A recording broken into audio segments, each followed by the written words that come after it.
Namaste and good evening to all of you.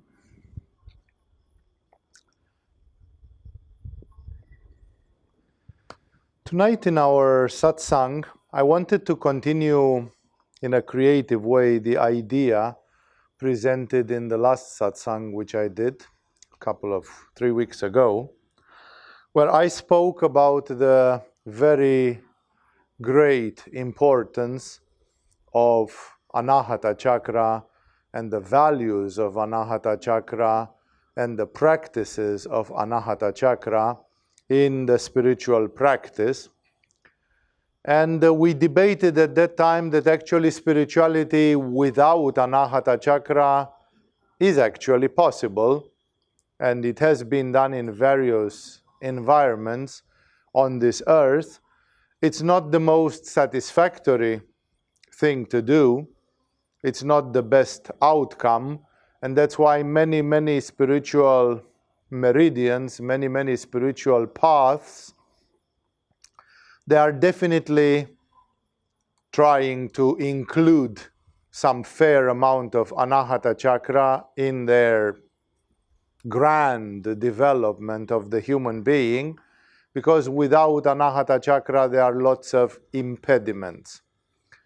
Ultimately, if you think about it technically, first of all, you think about sahasrara, the crown, because sahasrara or the crown chakra is sort of the goal. So you would simply, if you think simplistically in a simplified way, you would say sahasrara, sahasrara, sahasrara, sahasrara, more sahasrara, more sahasrara. That's it.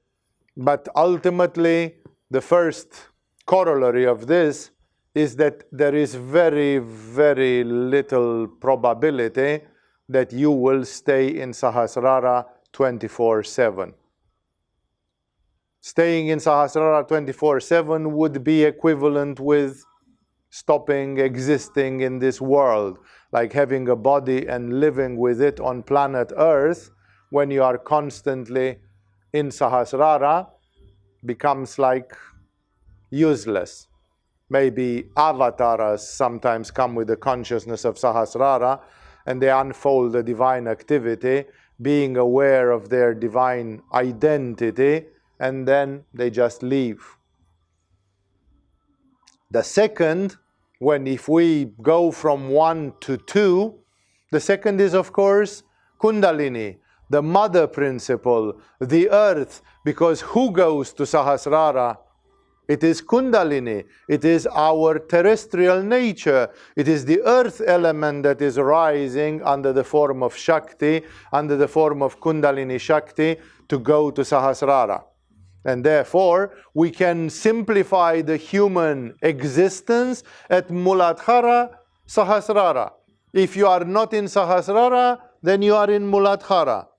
And when you start practicing again, Muladhara goes back to sahasrara. That would be like black and white, like binary code, 0 and 1. You are off or you are on. And then you are off, you take a break, and then you are on. Like you are sleeping unconsciously, or your Kundalini rises and you are in full consciousness. Even this paradigm is considered to be extremely primitive and extremely simplified. And therefore the next step is when you add an intermediary point, which is usually in the mid chakra between the Muladhara and the crown, which is exactly the heart. So if you describe the human being as Muladhara, our vitality, anahata, our soul, and sahasrara, our goal, then automatically we say from time to time we move to the spirit, and from time to time we relapse in the soul. Remember that Christian mystics describe the evolution of the human being, or the existence of the human being, as a triadic existence: body, soul, and spirit. Body as a representative of matter, and they don't want you to live in the body. Soul as the place where you stay 23 hours out of 24, which is the heart. And spirit, which is sahasrara, when you go in ecstasy, when you go in states of superconsciousness. And therefore, this compromise of anahata actually basically makes us see that there is a foothold. We don't stay all the time in Muladhara, because that would be being inert like matter.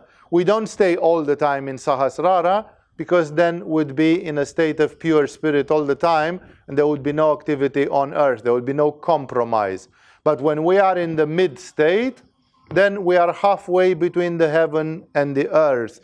We are in what we call the soul, which is a sort of a psycho-mental, emotional conglomerate of structures of the human being which reproduce spirit. They are not pure spirit, but they copy pure spirit, by the famous metaphor used in India that you can reflect the sun in a bowl of water. So your soul is not the sun. Your soul is the reflection of the sun in a bowl of water, but that sun, that reflection copies the sun pretty well. In many, many respects, it looks just like the sun, and it has the same dazzling effect and others like the sun, like the pure spirit. Well, if we brought spiritual practice to say, okay, Muladhara, Sahasrara are the two ends of the scale, and there is a foothold in anahata, that defines a kind of spirituality, and it is a spirituality which is pretty archetypal, exactly like Jesus gave it. It's not a coincidence that Jesus, who is considered to be an avatara and one of the great exponents of divinity on earth, he actually teaches this path of blending the heart with the crown. He doesn't teach just an Atma Yoga, a sort of permanent spirit consciousness.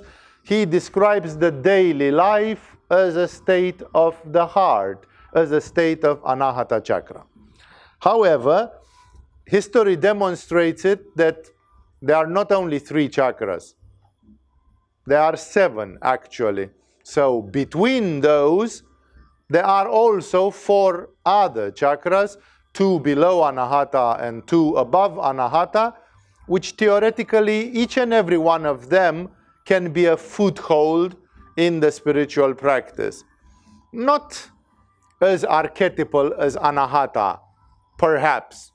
We saw that the presence of anahata in the spiritual practice definitely has some benefits. But when we look at the others, we also see that, okay, a great anahata chakra in your spiritual practice, but for example, to have no Manipura chakra, is it possible? Yes, it is possible to have strong other chakras and a very wonderful anahata chakra, and there you stay in the daily life, and from time to time some peak experiences take you to sahasrara. What about some Manipura? Nope. Is it possible? Yes, it is. Again, we have lots of structure, especially in bhakti yoga, in Christianity, in some Sufi lineages, where we see exactly that Manipura chakra would not be there. On the other hand, when we look at the very powerful exponents of the heart, we see that if they had a great Manipura chakra, they fared better. Like generally, for example, the Christian saints that had a lot of fire, they are much more famous and productive Christian saints than the ones who didn't have some fire. But did they really need Manipura chakra? Maybe not directly for their states of love and for their states of surrender and for their states of humbleness, but indirectly in the rest of their daily life, if it gave them more self-discipline, more willpower, more dynamism, more courage, then hey, why shouldn't you add something to your heart chakra type of spirituality? And in this way, I don't know if I'm going to go through all 4 of the other chakras, now that I created this little scaffold in your mind, but definitely today I felt inspired as counterpart of talking about anahata and the value of anahata in the spiritual practice, the almost indispensable value of anahata in the spiritual practice, to at the same time talk a little bit tonight, why not, about the shocking, perhaps, value of Manipura chakra in one's spiritual practice and one's spiritual life. And that I said it's shocking because in the beginning Manipura looks sometimes as the very antipode of spiritual practice. Not only that multiple monsters of this humanity, from Genghis Khan till you name them, have been super examples of Manipura. Manipura, Manipura, Manipura. And those people, nobody can claim that they were spiritual except in a philosophical, Kashmiri, Shaivistic, monistic way, where everything is one, because everything is the oneness of the divine consciousness. And even Genghis Khan and Adolf Hitler are belonging to that oneness in a mysterious way, in a certain way, which we cannot fathom emotionally, because it's way above emotionalism. But generally, many people, when they think about Manipura and the way we talk about it, they see it as being a sort of a antipode or opposite of the spiritual practice. First of all, Manipura chakra seems to be, and it's not entirely correct chakra-wise, that Manipura chakra seems to be a sort of a place of ego and place of personality. Like people that have a strong Manipura chakra, they definitely have a lot of personality, they definitely have a lot of ego, they definitely have a lot of me, look at me, see me, and all that stuff. And this presence of personality and ego seems to be the very antipode of spirituality. As one of my great indirect teachers, a teacher of one of my teachers, called Suren Goyal, that I got to meet personally as well, but I didn't take much teaching from him. Suren Goyal even had made it into a yoga dictum, into a proverb. He always used to say, when people were coming to a discussion about this, he reminded them and he told them, ego in, yoga out. Yoga in, ego out. Like he simply could not put them together. And we all know in spirituality that we have this conflict. Of course, as I intimated a couple of minutes ago, the problem is a little bit more complicated because we define ego under the psychological features of a lot of Manipura. Like people who are proud, arrogant, full of vanity, who have their cup full and would not listen. And people like this, with full of themselves, who always, when they see themselves in the mirror, they go and kiss their own reflection in the mirror, because they are so beautiful and extraordinary that they are like in love with themselves, while the rest of the world is kind of, no, not really. You know, so when people have this kind of temperament and personality, then we call that ego, because that's the most contouded and the most painful aspect of ego. The truth is that ego means any form of coalescence or conglomerate where we agglomerate or consolidate ourselves against something in our being. For example, persons that are in Svadhisthana, they don't have a Manipura type of ego. They can't even understand why the shogun of Japan was like that, or why Genghis Khan was like that, or why Napoleon was like that. Because they never feel that kind of emotion. But it doesn't mean that highly Svadhishthanistic human beings, they cannot be very selfish.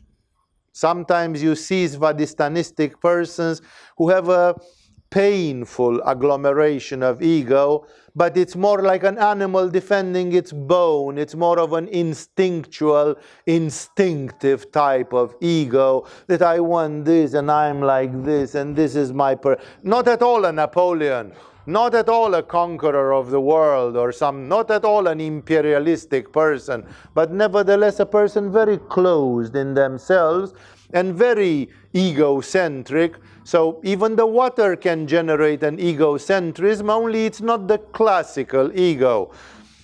Swami Ram, the guru of Swami Lakshmanju, the last but one guru of the Kashmiri Shaivism in the lineage which was present in Kashmir, he said he could define the ego even of a worm.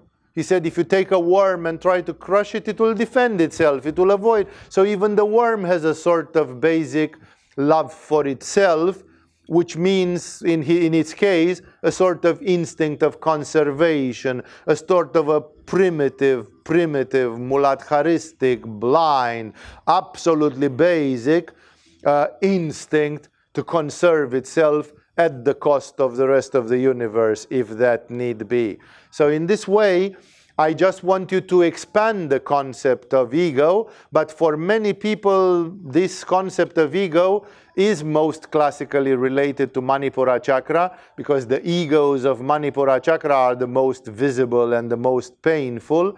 And that's why for many people say, how can you have a big Manipura chakra and be at the same time spiritual? Because it seems like a contradiction of terms.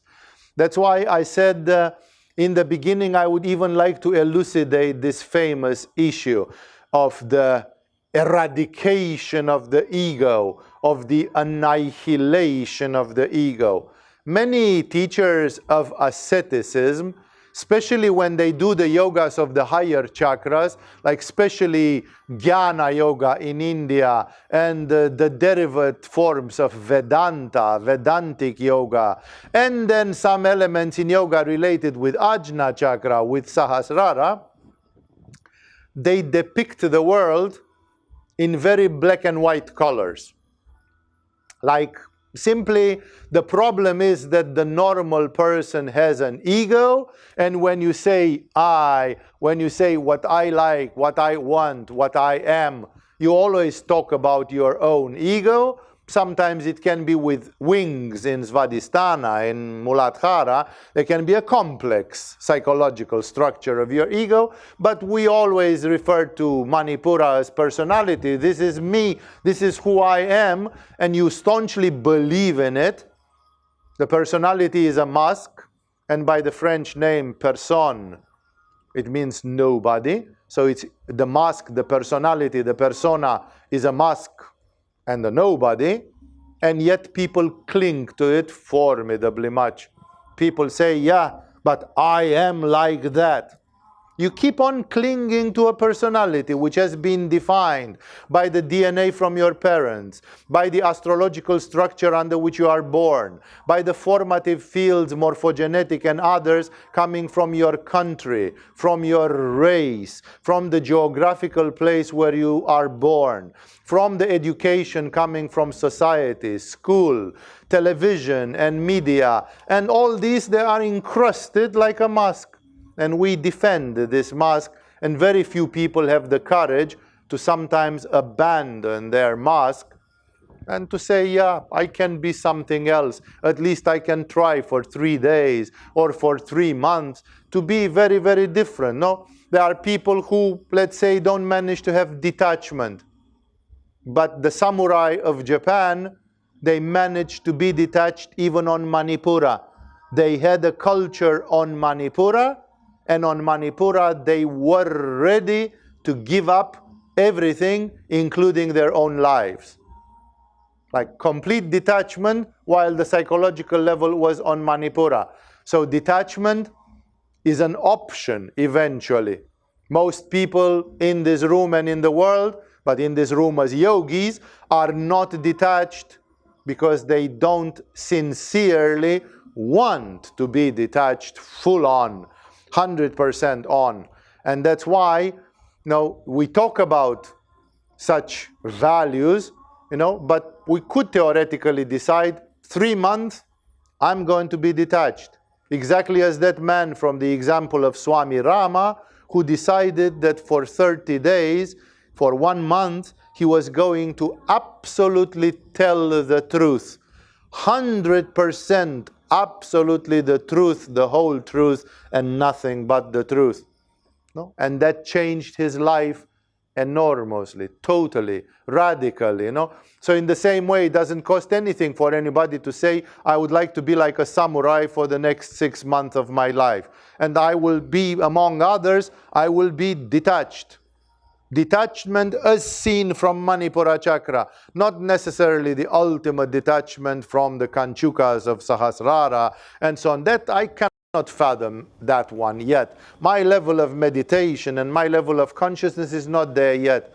But at least I have the Christian mystics. They didn't call it detachment like in Buddhism and in the Zen culture, in the samurai culture. They called it dispassion. So in anahata, they would call it dispassion, like don't have a passion for anything. Imagine what would be for 3 months or for 6 months to have dispassion. People say, what about this? What about, let's go to the full moon party. Let's go to the gym. Let's do this. Let's do that. I have no passion for any of those things. I'm dispassionate from the heart. No? It's almost impossible. Most people cannot conceive it, and when I say that, they say, won't you become dead if you do that? Like for some people to have passion, desires, attachments is almost equivalent in their soul like with being alive, with being human. And Buddha comes and says exactly that, yes. And if any one of you will have the courage to go beyond that, then indeed you will not be human. If you are so much in love with the human condition, go ahead, be human another 5,000 times and see if it takes you anywhere. So eventually it will take you to boredom and to kind of, okay, I've been human 10,000 times. I think Swami was right 5,000 lifetimes ago. And I think it's time for me to kind of let go. Yeah, I've been human, and so what? I got a lot of falafels, and I watched a lot of sunsets, and I got blowjobs and whatever, and so what? It just went on for another 1,000,000 years, so what's the big deal?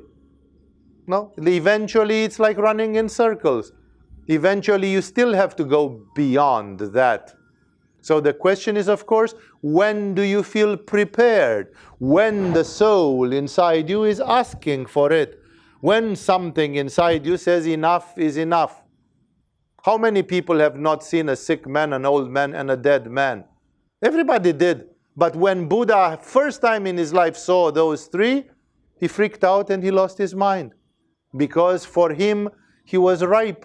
He had already lived 9,999 lives, and his subconscious mind was so bored with the whole thing, that he just needed a spark to light that powder and to explode immediately into his quest for nirvana. It just took this much to trigger that man, because he was ripe.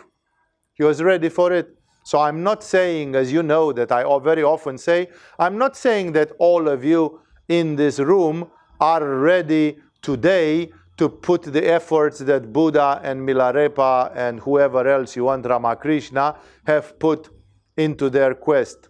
Because we all know that aspiration and motivation is different and of different levels and qualities for different people. So I would like to elucidate this issue, because in these spiritualities which talk in black and white concepts, they basically depict a simplified kindergarten picture. Exactly as we, in Agama, in the first day of the courses, we give you a diagram with 7 levels of the universe, and corresponding to the 7 levels of the universe, there are 7 chakras, and those of you who have done minimum 4 or 5 levels of Agama Yoga, now you know that that's a kindergarten way of depicting things, because things are way more complex than that.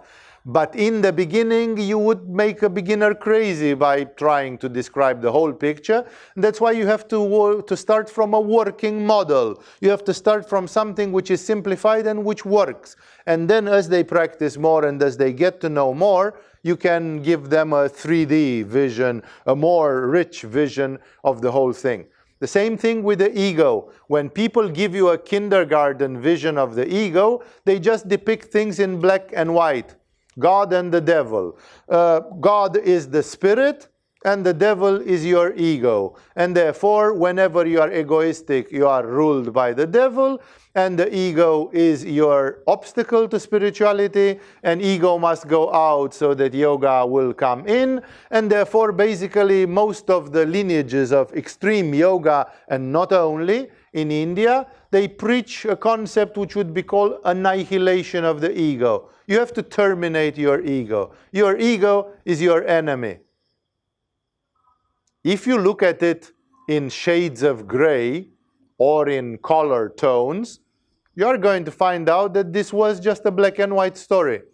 Because in practice, for example, you cannot completely destroy your ego.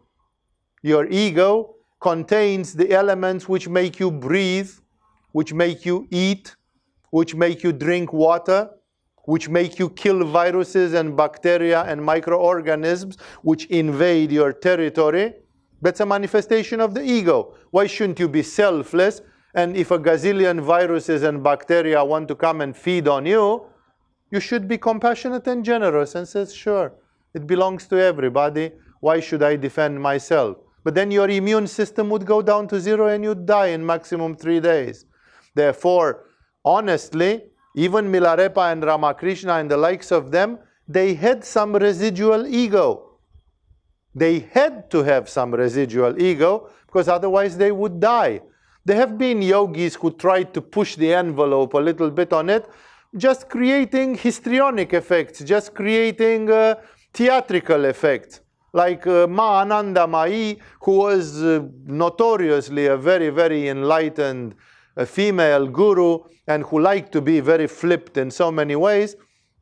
She had a period of her life where she pushed her states of samadhi and her detachment and this ego-lessness so far that eventually she couldn't eat anymore. She lost the motivation to eat because her mind was telling her food outside you or inside you, what's the difference? Only the ego tells you that if it goes inside you, it's better or it's worth having, you know. That's just because you define the territory and you said what's inside this territory, it belongs to me. But ultimately, if you are completely equanimous, it's not. And Ma Anandamayi couldn't get herself to eat. And when her disciples saw that she didn't eat for 2-3 days, they started feeding her with a spoon, like you feed 2-month-old babies or so, or 1-year-old babies, you know. She couldn't eat, and she was spoon-fed by her disciples, like she was a handicap, like she was a hysteric, a retard, or something, you know. She couldn't even eat. Now, if Jesus would have been not eating because he said, I have no ego, I care not about this body, you know, it's like people would have said, come on, man, this was a weirdo, you know, like there are enough reasons to speak about Jesus and Buddha, like about terrible weirdos already. But if they couldn't eat and they couldn't, like, then you would say, oh boy, you know, who wants to be like that, you know, it's like, those people are damaged goods, you know, they probably had a lobotomy or something and now they are like, no, and that's supposed to be a desirable goal of life. Like, who would want to be like that? You know, if Buddha is a remarkable person, there may be people who say, I wish I was compassionate like Buddha. I wish I was wise like Buddha. I wish I was enlightened like Buddha. But if they would be Ma Anandamayi, sometimes you scratch your head and you say, do I really want to be like Ma Anandamayi? You know, it's like, I know she's considered to be an enlightened guru of the 20th century, but I don't know if she is my role model, you know, like if I want to be quite like her. That's why, first thing which I want to call your attention is this brutality of language that people speak about eradicating the ego, or you don't eradicate it, ever. Because if you eradicate it or annihilate it, you die. And of course, in spiritual practice, you still want to be on earth. Either because you have to do more spiritual practice, and then you say, God, give me another 5 years to reach my crown chakra, then I can leave my body smiling, you know, there's no more problem. Or like Buddha, even after he reached his crown chakra, Buddha said, hey, I have to stay another 40 years on this prison planet and to create a dharma, to create a sangha, to help people to create a path which will help people to realize the truth, but at least to teach them vipassana or to teach them something which can help them. So in this way, of course, in spirituality, although the ego is the enemy, the actual truth is that you don't want to kill it. The actual truth is that you want to diminish it until it becomes not disturbing, until it becomes within acceptable limits. It's exactly like some people compare the ego with your personal light, and it's like you have a candle. And some people say, put out the candle of your ego. But in Tantra, they would put the problem more holistically, together with the macrocosm or the universe. They would say, what's happening in the morning when the sun is rising? What's the relevance of your candle? Like a candle in the dark, it's very relevant. Makes the difference between seeing and not seeing. But when you suddenly have a shining sun coming up, you can't even see the candle. Try to hold the candle in full sunshine. You barely can see it. The candle is such a dull light compared with the sunshine. So the sunshine in our example would be the spirit, God, the Shiva consciousness. And that's why the tantrics say, why do you bother to try to put down the candle when it would be much more productive to make the sun rise? Then what's the ego? Your ego says, I want this. And you are in full sunshine. And you say, beg your pardon? I didn't hear. No, like my ego becomes far, far away. It becomes like the fifth wheel of the cart, you know, like collateral, unimportant, redundant, you know, and then the ego has no sway or power. That's the proper vision. That's the holistic vision. So you cannot say that you are eradicating the ego, because literally that is not true. You can say that you are keeping the ego down so it doesn't become like Genghis Khan ego, so it doesn't become like Napoleon ego, and it doesn't become like kissing yourself in the mirror ego, you know. That's ridiculous. That's too much. That's pathetic. But on the other hand, some level of ego for survival is absolutely necessary. And remember, even Jesus and Rumi and Milarepa, they had a sort of ego. Those of you who study the colors of the aura here in some of the more advanced levels of Agama, you remember that there are colors in the aura related to a painful, intense ego, and the same colors in a very bright and diluted form, they become a sort of a spiritualized ego, diluted to the point where it exists there for the sake so that you can eat. And you know, if a car is coming towards you on the street, then you sidestep, you know, like minimal instinct of conservation, because it's your ego, no? But that ego is not holding the leadership in your being. That ego is just one of the consultants, one of the instruments, one of the smaller parts of your personality and of your inner being. So this being said, then you understand a little bit that Manipura is not really equivalent with ego, that there is a big ego in Manipura, but you cannot put an equivalent sign between them. And that's why this is also related with the tantric and non-tantric view of life. That if you have a non-tantric view of life, you describe life like imprisonment in samsara or imprisonment in maya, and then the whole thing is just a prison break. You know, you just have to get out of this stupid reality which you hate and you fear and you want out of it. And Prakriti, nature, is your enemy and your boogeyman. And in a tantric view of life, you don't hate yourself, your body, your limitations, because for a while they actually fulfill a purpose. And therefore, Even if you go and meet physically with Jesus, like his apostles did, you do that in a body, in a selfish body. They probably blessed the moment when they were born in that body, and they had the chance to physically meet with a being like Jesus. You know, it's like, whoa, glory to God that I was born in this century and in this place, and that I could physically connect with this man who brought in my life the inexpressible, the infinite. And thus, this thing to accuse the manifestation that it's a boogeyman, it's ridiculous, because everything happens in the manifestation, including the divine actions and the divine encounters and all that. So, when you understand all these things, then especially those of you who do several levels in Agama, the other ones perhaps intuitively, you realize that every chakra is like a channel to God. For those of you who reached again 4th, 5th level of teaching here in Agama, you remember clearly the issue of the sub-levels of the chakras, of going deeper, and you remember things like, you know, if you are working on Muladhara chakra, in a simplified kindergarten way, we can say, yeah, but you go in Muladhara chakra, and that's very primitive, it's the lowest of the chakras. But in the symbolism of the yogis, at the end of Muladhara chakra, there is Brahma.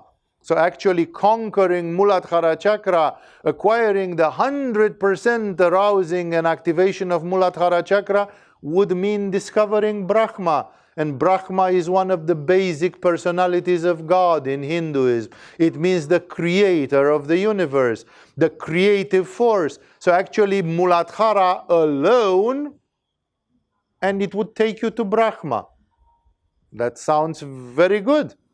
No? Then where is the problem with so every chakra in a certain way you realize, some of you intuitively and some of you technically, that it can be deepened and perfected and be taken to its divine levels.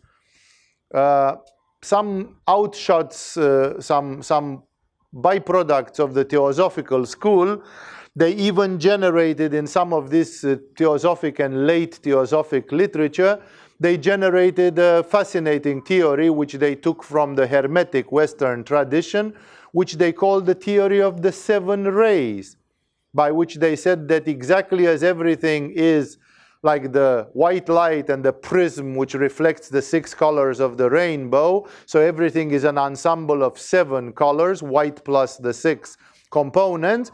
Exactly in the same way, even the souls, we have this metaphor, one of the metaphors, that the souls are like drops of water coming from an ocean. So the ocean is just spraying myriads of drops of water, which are individual existence, and all those drops of water, eventually they return to the ocean when you reach nirvana, when you reach the full spiritual realization. And this theory of the 7 rays even says that as they have been emanated, those souls were not identical, they can never be, but even their similarity was limited because they were emitted like in a rainbow of colors, and each one of them caught a certain ray. So even the souls are originally, from the design, from the blueprint of the universal consciousness, even the souls are of 7 types, according to the 7 families, according to the 7 chakras. And therefore, you may meditate on this. What kind of soul am I? Of course, you very much right now, you connect to your personality. That's why it will be very difficult to really evaluate it. On the other hand, there is another factor, that your personality is the result of your previous 500 lives. And your previous 500 lives, it's impossible that you did not somehow intuitively manifest a little bit of the ray of your soul. So if you are, let's say, born on the ray of Manipura chakra, then your soul is a Manipuristic type of soul. You are more inclined towards karma yoga than towards bhakti yoga. and you are more inclined to be a military saint like Saint George slaughtering the dragon, or to be a samurai going on the path of Buddha with a sword, or with two swords in the case of samurai, rather than going in anahata and being the Lamb of God, or loving universally and unconditionally, which again, I'm not saying that one is better than the other. I'm not trying to put one down and the other up.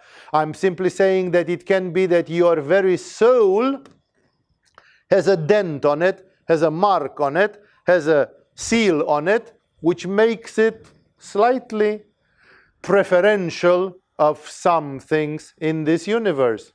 And this theory is a very strange theory, which says that eventually you will show your real face. Eventually, as you get closer and closer to your soul prefers this and that, and your soul doesn't prefer that and the other one. No? And there are people who would acknowledge that bhakti yoga is beautiful, like to love God is a very, very noble path, and it's not me. No, I prefer jnana yoga, or I prefer karma yoga, or I prefer raja yoga, or I prefer, and why? Simply it's something in my soul, it's a need of my soul. That's why I'm bringing up this thing, that because we know that every chakra is a path, that's where it comes the thing that Manipura chakra is both a sidekick, like if you have a big anahata chakra and you love God, if you don't have Manipura, you are a bit of a jellyfish. And if you also have some Manipura, you become a firebrand saint, a firebrand mystic, who can spout and kind of go fiery on everything. And there is a difference. No? Try to think that there have been people, early Christians, who died in the Colosseum or places like that in the Roman Empire as martyrs. Not all of them had Manipura. Some of them, they had faith, they loved Jesus, they surrendered to Jesus, and even when they were about to be killed, they did not run away from it, but they didn't fight it, they didn't confront it, they didn't have a Manipuristic reaction to it. When they killed Peter, Peter was obviously a Manipuristic man. We don't know if he was a Leo or an Aries or some other astrological sign like this, because it's not a coincidence that even the apostles of Jesus considered Peter as the boss, as the chief disciple of the 12 apostles, which shows obviously that he had leadership, that people were listening to what he was speaking, and therefore that he had Manipura. And when they killed him, Peter did the inexpressible. He felt so guilty and all the rest that he went into overdrive on Manipura. Of course, his faith and surrender to Jesus and his humility and everything were splendidly on anahata. But there was a bit of chili from Manipura added to that. And that chili from Manipura is that Peter told to the Roman soldiers, I don't deserve to die like Jesus. Like, you are about to crucify me. Do you realize what honor you are about to do me? Because you are about to kill me the way the God died on a cross, you know. I betrayed Jesus. I was a leper, a dog. I was a coward. I was like, they deserve to die like Jesus. It's too much the honor. And then the Romans, having their own Manipura, they kind of grew cynical. They got provoked by it and they said, yeah, you don't want to die like Jesus? Sure, we can find an improvement for you. And they crucified him upside down, which made the crucifixion even worse. No? But how many people, when they are about to be crucified, instead of summoning up all your faith and all, like, I'm going to die a terrible death, may it at least not be painful or something. God save me, have mercy on my soul, something. You go in overdrive and you say, put 2 nails instead of 1. You know, it's like, go hard on me, you know, because I don't deserve to die as Jesus. See, there's Manipura, which is not dominant. I'm not saying that Peter was dominant on Manipura, but he definitely had it strong, and it stayed strong. Now, looking at the Israeli culture of today and all these Semitic cultures from Palestine and so on, you can see what kind of Manipura they can have sometimes. And Peter was a Jewish fisherman from Galilee. So he had this sort of Manipura, and many of the 12 apostles actually had great amounts of it. So let's sum it up by simply saying that many spiritualities and some spiritualities have used this Manipura thing as a channel, like let's go through Manipura. What about anahata? Again, I am telling it again and again. If you will grow up in Agama or wherever you go to do spirituality, and you will not grow up anahata, 20 years from now, 50 years from now, you won't like it. Because anahata brings something which makes the human being happy in a very peculiar way. So, is it possible to have spirituality without anahata? Yes, and it becomes a very tough spirituality, very rough, but it is a spirituality. And therefore, in some spiritualities, paths, especially where they had not too much anahata natively, like especially in Asia, because anahata is not very strong for Asian people. It's a DNA thing. So try to think about the elementary, ridiculous. This is just a risible thing. I'm feeling tempted not even to tell it for the fear that some of you might interpret it or jump in the... But think about the amount of Asian women that have huge breasts, as compared with the Caucasian women that have the same, as about how much energy is biologically, by DNA, coming in this part of the heart. So, especially in Asia, Anahata was a city, but not in China, because China is here. It was a city in Patagonia, someplace, because they didn't know much about it.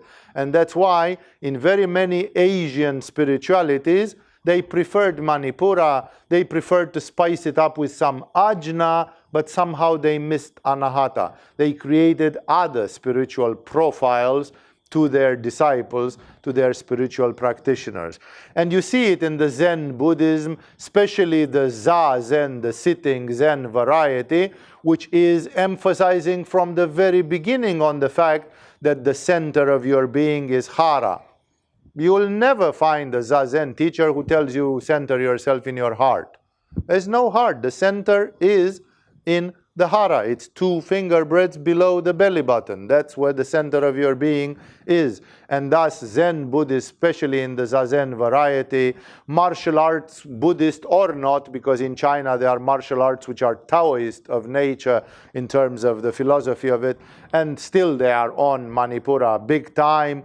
Many of the other varieties of Buddhism, like even in Theravada Buddhism and others, Manipura, Tibetan Buddhism, Manipura occupies a very important place to play or role. Look at the path of the samurai as a form of karma yoga. In India, the path of the kshatriya, of the warrior caste, as serving the dharma, as serving God, and reaching enlightenment through a life of service. As in Europe, there was the original path of the knights, that the knights were surrendered, but very Manipuristic servants of God. The knights couldn't be afford to be some daisy flowers on Anahata. Oh, we are the knights of the round table. Peace, brothers. And they had to hold heavy swords. And they had to be the champions of God. So those people were heavily Manipuristic, although they were serving an Anahata religion and an Anahata God. They were like the sidekicks of that. And of course, let's not forget Karma Yoga itself. While Mahatma Gandhi was representing the spirit of India in the heart, nevertheless, when he did a march for salt, or other things like his fast to death and so on, he didn't fast to death, but he was like fasting towards death, they were more Manipuristic, provocative, fiery actions of Karma Yoga, denoting willpower, self-discipline, and other qualities which were not specific the qualities of Anahata Chakra. So I would say, this Even the anahata spiritualities value the path of Manipura a lot. They are afraid of it because they think that if Manipura takes over, then you will not be humble, surrendered, loving, forgiving. And they want Manipura, but they want a Manipura which is well-tempered. Like, they want strong people serving their bhakti and their devotion. But they don't want those strong people to become too strong and to forget about the original goal of surrender, love, humbleness, forgiveness. So they are afraid of it, but when they are harnessed properly, they value the discipline. Like many of our people here, we do a tapas on the chakras, which is very, very valuable as spiritual practice. And people work for a number of months, days, and so on one chakra alone. And many people doing this tapas of the chakras, it comes usually after 4 or 5 years of agama. It's not one of the beginning stages. It's the third stage of practice here in agama, so quite advanced. And when people do anahata, they discover, and they do only anahata and not at all Manipura, Svadhisthana, nothing, they discover that they do less spiritual practice. Although anahata is higher than what they did until then, they become like butterflies. They become like daisies. Hey, as the birds are chirping happily, so I'm so happy with my love for God. Did you do your 2 hours of practice today? No, that was on Manipura. On Manipura, I really did it, I did 8, not 2. On Manipura, I really pushed the end because I had a huge willpower. So we had people saying, it's funny, I loved God more, I felt more humble, and I did less practice. Like my discipline went to the dogs. No? Therefore, of course, in Christian monasteries, as well as in some ashrams of bhakti yoga, they would like you to have a great anahata and some good amount of Manipura besides it, so you don't miss out this part with discipline, practice, and all the rest. And that's why when they value the discipline, the determination, the courage, because sometimes you need to have a mad courage to just go ahead, the willpower, the dynamism, because some people are just becoming tamasic and they won't move, they won't budge. But dynamism, fire, move, move, move. This is a world of change, change, change. Like the fire which constantly burns and burns and burns and nothing resists. The fire consumes everything and transforms everything. And exactly in the same way, your Manipura chakra is a force of dynamism, and it gives you a force which comes from it. So I'm not talking now about the 100% Manipura path, the value of Manipura when it's alone there, but it can be blended with other things in your personality, and then it's usually valued when it's in the right proportion. When it doesn't take over, then it's kind of okay. And in some situations like the knights, as I quoted the example of the knights or the samurai, the samurai, they were in a Manipuristic culture in Japan. The knights were Manipura people in an anahata society in Europe. They were valued. It was okay for them to be 100% Manipuristic. No, when you look at the personality of El Cid, just watch the movie, the Charlton Heston movie, then you see that his attitude is of a perfect harmony on Manipura. That man is a consummate warrior, but he is a warrior for Jesus and not for himself. He is a samurai. He serves. He is, at some point, he has the opportunity of being proclaimed king. And he refuses. He is not in this to become king. He never wanted to become king, and from the beginning, he knew it's not about him being the king, because he was not born from a royal family or anything, And then he declines. A Manipura chakra, very great, and still somehow very harmonious. So, while I said in my previous lecture about anahata, that anahata is very much lost in the modern world, even in countries like Russia, India, others, which had a bit of anahata in their history, today anahata is more and more lost. It's one of the big tragedies. And however, Manipura is not lost, because everybody who wants to accumulate a lot of Bitcoin or whatever has some Manipura. There's a power in that and all that, even financial power. Even the wolf of Wall Street, even a greedy Wall Street stockbroker or something, that's Manipura. No, you make $100 million and then you have your retirement money and your financial freedom, that's Manipura. No, because then if you want to charter a private jet to go home instead of buying a ticket with Thai Airways, you just charter a private jet, because $25,000 what it costs is not that big deal when you have 100 million in your bank, you know. So it's a matter of freedom. Like I kick ass and I do whatever I want whenever I want. No, so it is Manipura. There is a lot of Manipura into that. So Manipura is not lost, because we constantly see people thriving and being thrilled to get some Manipura under one form or another. No, but unfortunately, it is a Manipura which has become very dirty, very impure, very disharmonious, very imbalanced, very selfish, very, as I said, disharmonious, mutilated. And because of this, for some people, the issue when they want to go follow a path with a lot of Manipura or have Manipura as the sidekick in spirituality, the issue is not of getting some Manipura. Yes, there are people in this room and in the spiritual universe who have a very poor Manipura. And if they have to get it, they have to work for it. They really have to work for it.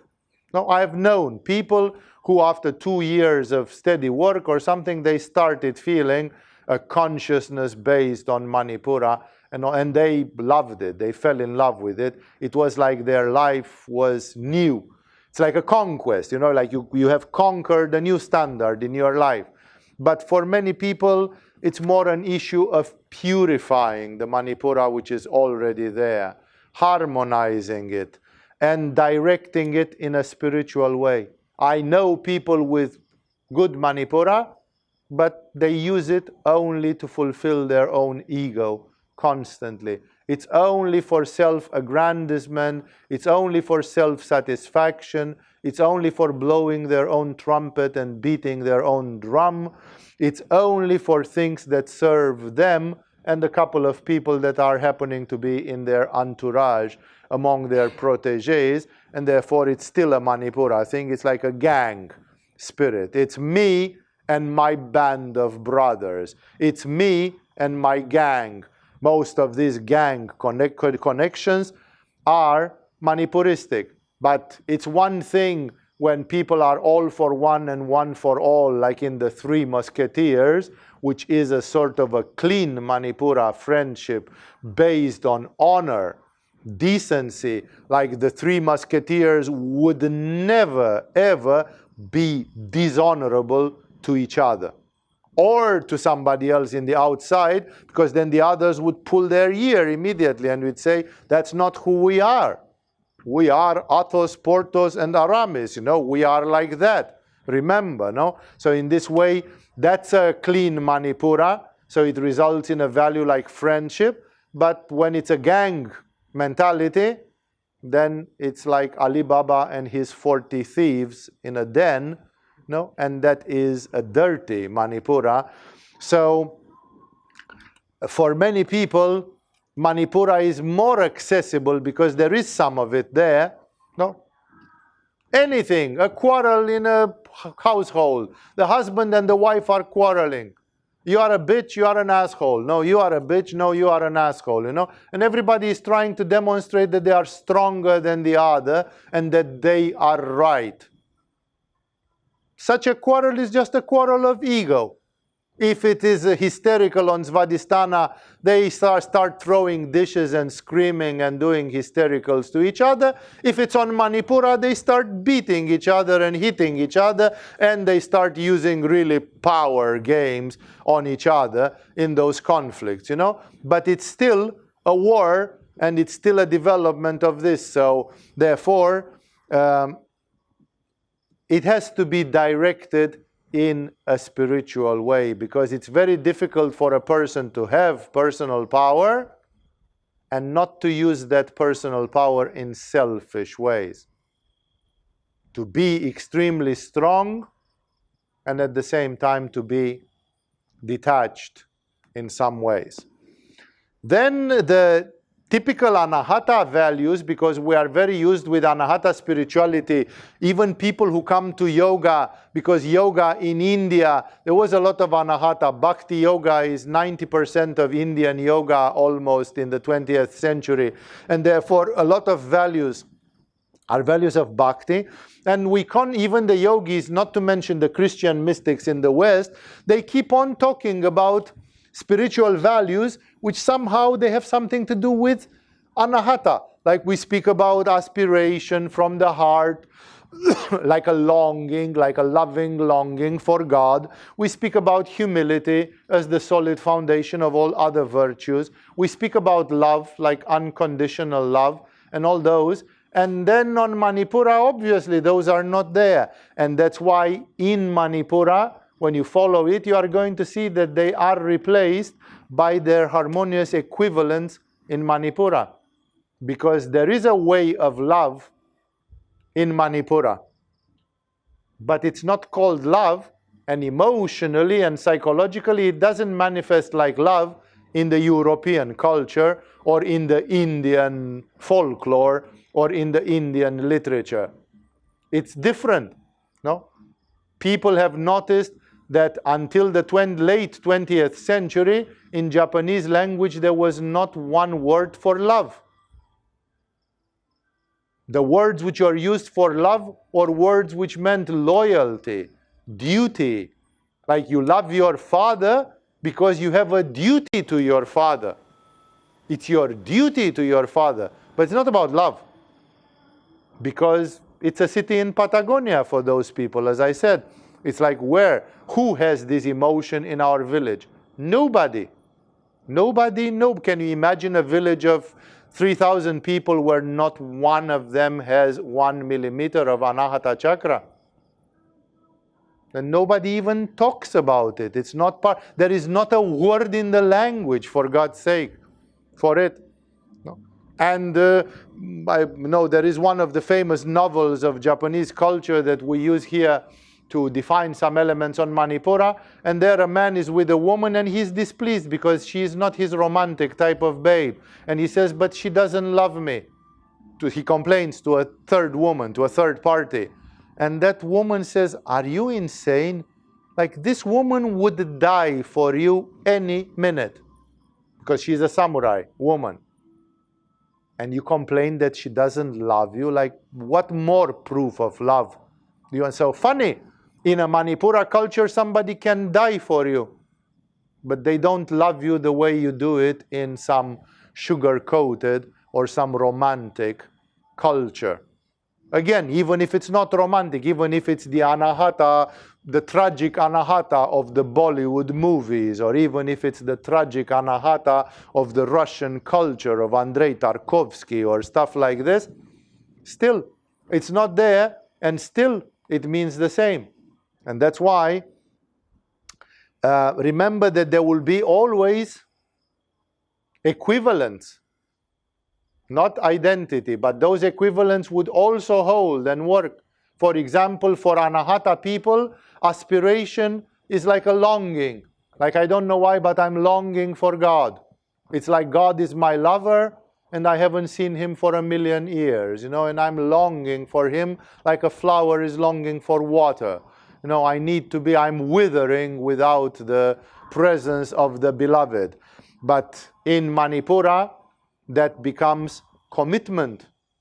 Like, I commit myself to be a samurai or to be this for the rest of my life. There will be never, ever coming out of it or changing my mind or something. It becomes loyalty.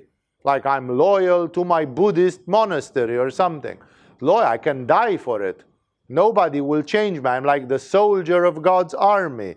It becomes determination. It becomes willpower. It becomes like people who say, I'm joining Shambhala because I want to be in God's army. That's not a very anahata concept. Shambhala has The concept of Shambhala, for those of you who know what it is, for the others it will come up soon, inevitably in some of the satsangs or in some of the lectures in your courses. Shambhala is a big, big spiritual issue which needs to be known by all spiritual practitioners sooner or later. So even in Shambhala, there are aspects which are strictly anahata, vishuddha, sahasrara, everything, but there's also a manipuristic aspect that they are the guardians of the planet Earth. And the guardians are a sort of a police, you know, they are the police of the place. And thus, in this aspiration exists on Manipura. But in Manipura, try to think about the aspiration of the old knights, or of the samurai, or of the kshatriya, the aspiration to their goals. The love from anahata becomes the Manipuristic and generally Buddhistic and Asian versions of love. It is actually called kindness or kindliness. It's called in European translations loving kindness. If it is mixed with the great spirit of ajna, it can become even compassion. But it's not love. Loving kindness, as defined in Buddhism, is a typically Manipura attitude. It's an attitude of goodwill, of benevolence, of generosity, of sympathy. But all those are not love. The definition of love is not that I love you, therefore I'm generous to you and I'm sympathetic to you. And people say, I don't need your sympathy. I don't need your generosity. I want your love.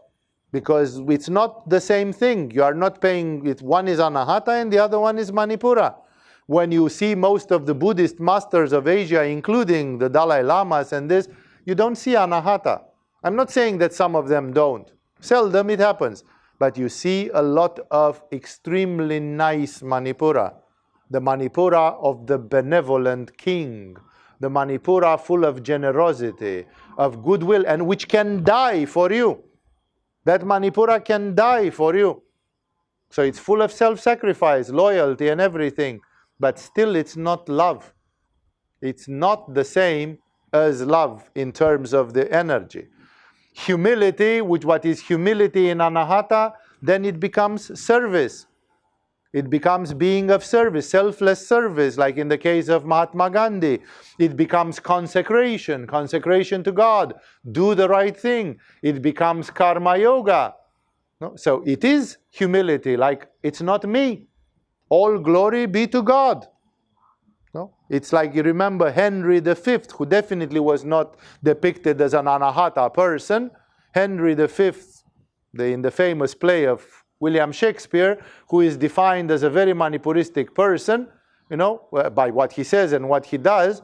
Henry V, when he discovered that he won the incredible battle of Azincourt, where he was dominated by the French 5-1, more than 5-1, and his people were tired and exhausted and without food, and the French were fresh and ready to kick ass, and still the British won, and they won in a crushing way because they had 1,000 aristocratic chivalrous fighters, and only 2 died of those 1,000, while they were fighting 5,000 knights from France who died like they were pulverized, you know, like they were killed with machine guns, you know. There was no logical explanation, you know. And when he found the result, Henry V says, let it be proclaimed in my whole army that if anybody brags about victory today in Azincourt, I shall hang them with my own hand. Because we did not won here today. God won for us. This is not logical. 1,000 tired people cannot beat 5,000 good fighters and so on. Here there was a miracle happening. And he says, let it be proclaimed. If anybody brags that they won a battle, I'll kill them with my own hand. And he said, the first thing before we pick up the wounded from the fields, we go to the church and give praise to God. Because this is inexplicable. But this is the kind of humility. No, like Henry V could have said, am I not the ultimate king, boys? Have I not taken you to victory? He immediately became humble on Manipura. He said, all glory be to God. Te Deum, to you, O God. You know, it's like There is a humility on Manipura, which is a sort of a respectful acknowledgement, like a military almost acknowledgement, which you see in chivalry. Nice. Other values from anahata, they have equivalents like faith and devotion. It's one way to have faith and devotion from the heart, and it's a much more fiery and almost violent way to have faith and devotion from Manipura chakra. Even Rumi discovers this. He says, I love you with passion, and you respond back to me with serenity. Like, Rumi does not have any serenity. He says, oh God! And God has serenity, you know?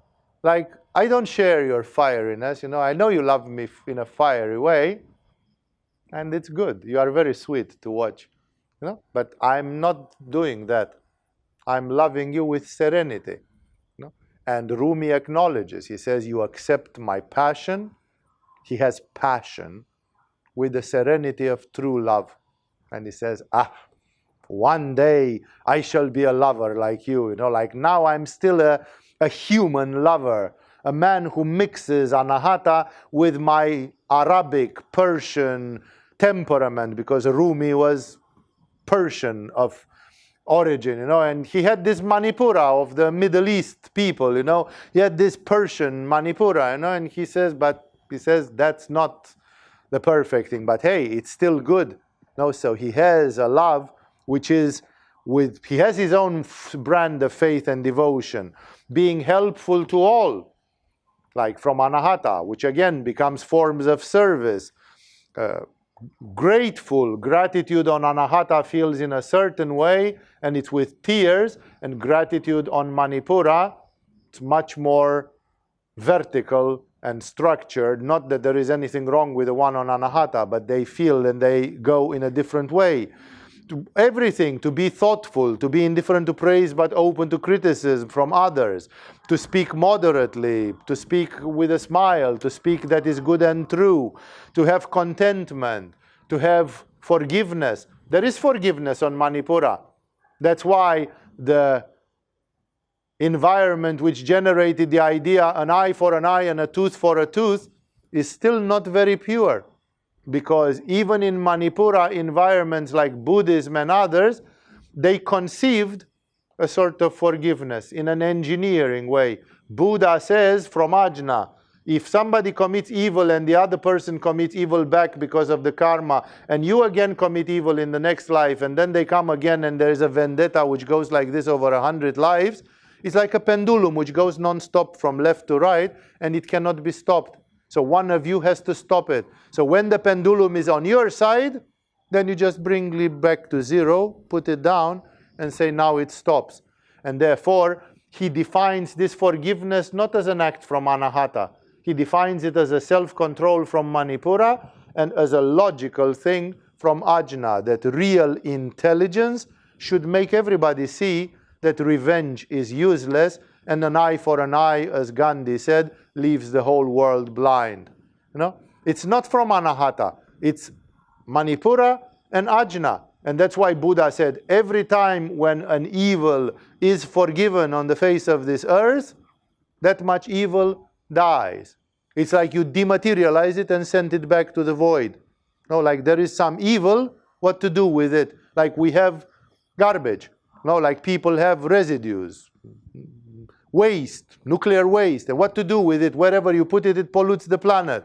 If you could have a vacuum cleaner to dematerialize it and turn it into void, that would be perfect. That would be the perfect solution. No? Buddha says there is such a solution with the evil. Every time when there is evil and so on, you can just stop, analyze, take a conscious decision, forgive it. It's not a forgiveness which comes from the heart, but it's still a forgiveness. The final result is the same, karmically speaking. And as I said, friendship is one thing about the friendship from anahata, which I spoke about 3 weeks ago, or 4, whatever it was. And there is a totally different thing about the friendship from Manipura, which can be a great comradeship and which can surpass the limits of one's ego. When you are ready to die for your comrade, then where is the ego? No? And many people have experienced this even in military environments, in Manipura environments, where there was no anahata. So all in all, many spiritual values are on Manipura, and spirituality with Manipura, if you are a yogi with Manipura, then you will go and do things. You will have some imperialism, but a spiritual imperialism. Like yoga is so good that the whole world should hear about it. In Tibet, where they have quite a good Manipura, even for the fact that they have to stand 20 degrees below zero frost for so long time and so on, they call it the lion's roar, that if you became a spiritual being, you are like the lion which goes on the roof of the house and roars, like let the whole valley hear that the lion is here and that the lion has something to say. No, you have become like a Buddha, you have become like a Karmapa or like a Dalai Lama, you roar. You go to Argentina, you go to Korea, you go to Patagonia, you go to, that's Argentina as well, most of it. You go to northern Russia or wherever you go and you roar. There is a imperialistic tendency, that you want to spread what you have is very valuable, and you shine like the sun. You shine wherever you go, you shine because you've got a message. Jesus couldn't hold his mouth closed, no? He said, I came to bring you the good tidings. Like, why don't you just shut up and eat your breakfast? No, or come and bring the good tidings. Because he was rising, he was shining like the sun. It was coming out of him. Obviously, Jesus had a huge Manipura, and obviously in his case it was a harmonious, good, useful Manipura which was there. Even Francis of Assisi, who is most of his behaviors are the behaviors of a hysterical mystic. But at some point in the middle of, he got like bored, you can't even say why he did it. And in those days, to go from Italy to Palestine, where Palestine was under this Sultan Jalaluddin, or whatever his name was, one of the big sultans who conquered the holy places, and then it was a Muslim for centuries, in the 12th century, in the 13th century.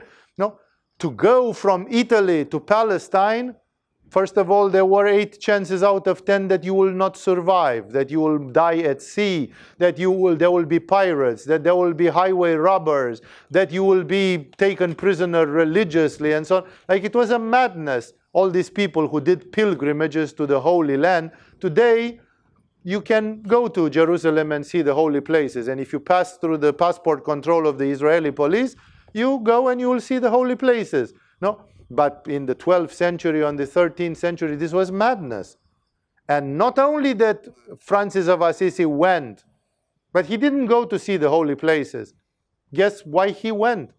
Francis of Assisi went to convert the Muslim Sultan to Christianity.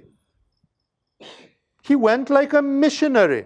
And his goal was nobody else than the Sultan.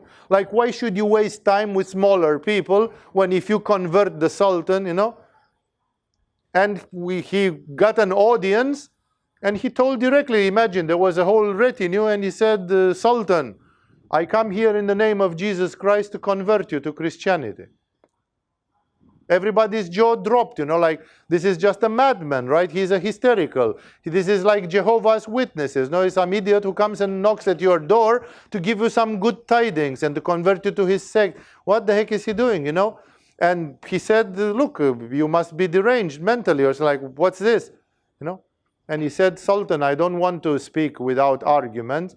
So I'm like, just let's not beat around the bush too much. Let's go to the facts. I want to demonstrate to you that Jesus is God and all that comes out of that. And so I'm just going to propose a simple test. Let your servants make a huge fire in the middle of this room. Make place. Make a huge fire, a bonfire. And I and whoever you designate from your retinue will walk straight into that fire praying to God. And the one which the fire will not burn, it means that God is with him and that shows the power of God with that one and with his religion. Their jaw dropped 50 centimeters more, you know, because like, not this guy, not only that he was a madman, but he was a dangerous madman who was suggesting an insane experiment. And the Sultan simply told him, I don't think I'll find anybody in my retinue who wants to do that contest with you. So it will remain without answer, at which Francis upped the ante, went to the next level. He said, then, Sultan, make the fire anyway, and I alone shall walk into the fire, praying to God. And if I'm not getting burned, then you convert to Christianity. Of course, he didn't dare to do even that. No, because imagine what would have happened if the madman would have got his way. And the Sultan told him, Francis, you came to Jerusalem to make a convert. That's not possible. If I would convert to Christianity, they would kill me and you instantaneously. The others will never understand this. But you have obtained a friend. You didn't make a convert, but you made a friend. Like the Sultan took off his hat. No, he said, like, this guy is something like you don't see too often in history. No? And ever since, the Sultan gave free access to the sites of worship, to the tomb of Jesus and all that, no, because of Francis of Assisi. No? This is a saint that must have some Manipura. Even the fact that he didn't say he would walk on water. Then he had a big Svadhisthana, right? He said he would walk into fire. There must have been a huge Manipura there. So, there are so many of the great stories of spiritual success, which are stories, first of all, of Manipura. Like when you look at the life of Milarepa, sure, in the final stages you see that Milarepa got siddhis, development of ajna chakra, that he was at the highest levels of consciousness. That's without any doubt. But in the beginning, the 30 years of the practice of Milarepa, they are just Manipura, Manipura, Manipura, Manipura, Manipura, Manipura again. Like somebody who has that kind of self-discipline, that kind of willpower. And when his guru was punishing him because he did black magic, and Milarepa tried to steal one of the secret mantras from his guru. He signed false papers in the name of his guru to a distant disciple, by which he claimed that the guru sent him to that disciple because the guru said, I don't have time, you give the initiation to this guy. And the disciple saw the seal of the guru and everything. He believed. No, because this guy was this guy was a disciple in kindergarten. He was a disciple, no, so much Manipura he had that he was cheating his own guru. He falsified the signature, like in Indian ashrams and in Tibetan monasteries, not many people would dare go to that length. No? And Milarepa was such a Manipuristic person that he said, the bloody idiot doesn't give me the mantra. I'm sitting here and digging ditches instead of doing mantras and visualizations. How long does he think I'm going to wait? I'm getting old. I'm going to die soon and I still didn't get the mantra initiation. Give me the bloody thing, and if he doesn't want to give it to me, I will take it by myself. I'm just going to go and break into his house and, and all that stuff. And he did. So even the story of his spiritual life and practice is a story of great Manipura.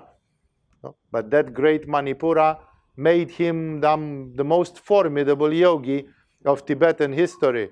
Because you can imagine that people like El Cid and this kind of people, if they would be asked to do some yoga, how they would do it. Did you do your 2 hours of yoga today?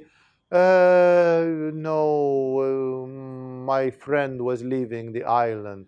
No, it was a little bit too hot today. Can you imagine El Cid hiding behind such pathetic excuses? Did you do your yoga today? Oh, I fell off the motorbike and I twisted my ankle. Does that mean you cannot do 5 hours of yoga in that day? You're just sitting and looking at your ankle and you're crying like a beaten dog. Oh, look at my ankle. No, but can't you do do a headstand? No, that doesn't require any ankle work, Do a shoulder stand. What has that got to do with the ankle? Do some pranayama sitting on a chair, Do you think that El Cid would have stopped his spiritual practice because he had a twisted ankle? I have a little pain in my pinky little finger. No, people would find like, what's this? No, when you have a good Manipura, these things do not exist. And there is no obstacle to say, oh, but something happened, and So that's why Manipura has a great function. Now, I have seen temperaments and specific structures where people would be, for example, like Svadhisthana, anahata, and having Christian aspiration, love, longing, and so on, but then they would be like butterflies. They would not have this solidity which Manipura can give to one's spiritual practice, and so on. And then the path which they would follow would be a different path. Now, there is a story in the Fathers of the Desert with a monk who was lazy, like he had no self-discipline on Manipura, and then they asked him, what will he do when he dies? When he said, well, I tried to follow some discipline, and I read that Jesus said that if you don't condemn anybody in your mind, in your heart, then God will not condemn you when you die. And then he said, all my life, that's what I did.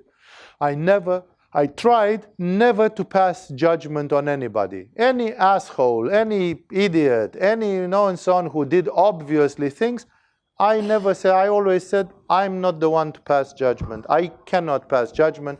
I'm not worthy to pass judgment on this. I'll go away. I'm going to hide somewhere. I will not judge. I'll not say this person is bad or something. I don't know. Only God knows if this person is really bad or something.